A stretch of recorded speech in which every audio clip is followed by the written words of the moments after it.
Bonjour, dernière partie des variations de fonctions en fonction du signe de la dérivée. Donc là, on avait une fonction encore cubique, degré 3. On dérive, donc on a f' de x qui est égal à 3x au carré moins 2x plus 1. Alors, on admet que cette fonction n'a pas de racine.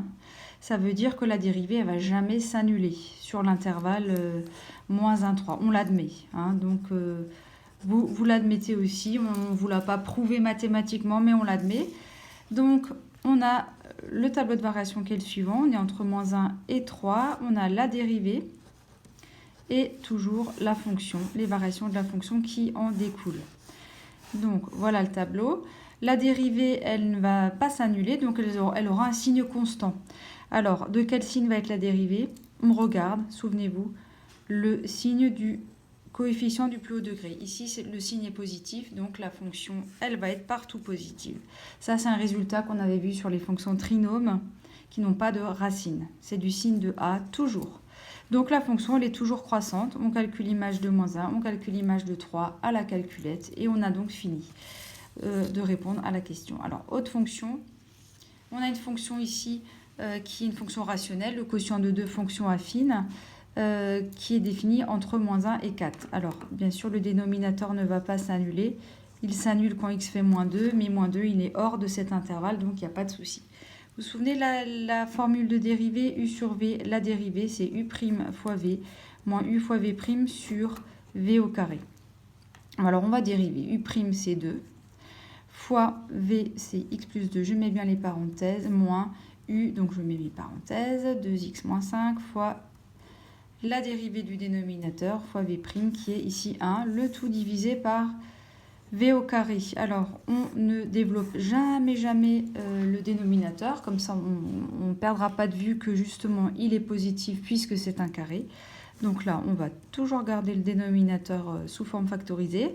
On distribue, en n'oubliant pas que là, on va devoir soustraire une grosse expression. Donc moi, je vais déjà mettre deux parenthèses supplémentaires pour ne pas me tromper au niveau des signes.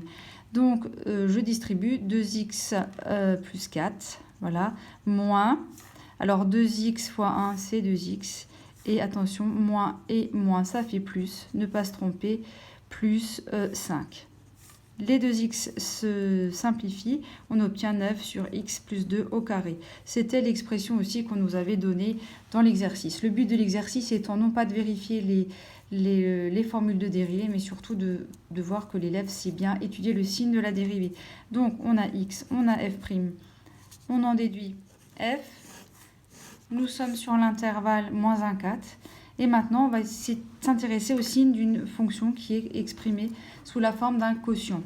La dérivée est un quotient. Alors là, technique, on regarde le signe du numérateur, le signe du dénominateur, et on fait le bilan des signes qu'on avait vus au collège. Le numérateur étant positif, le dénominateur, comme il y a un carré, et comme c'est un carré, donc c'est positif. Un positif divisé par un positif, ça nous donne quelque chose de positif. La fonction est donc strictement croissante entre moins 1 et 4. On calcule les images là. Alors si on avait ça un test, qu'est-ce qu'on dirait? On écrirait quand même à l'aide d'une phrase f' est positive comme quotient de deux nombres positifs. De deux nombres positif. Voilà, on explique quand même qu'on a un peu examiné et le numérateur et le dénominateur. Voilà, voilà pour ce qui est des principales études pour les variations de fonctions. Voilà, j'espère avoir été claire. Au revoir.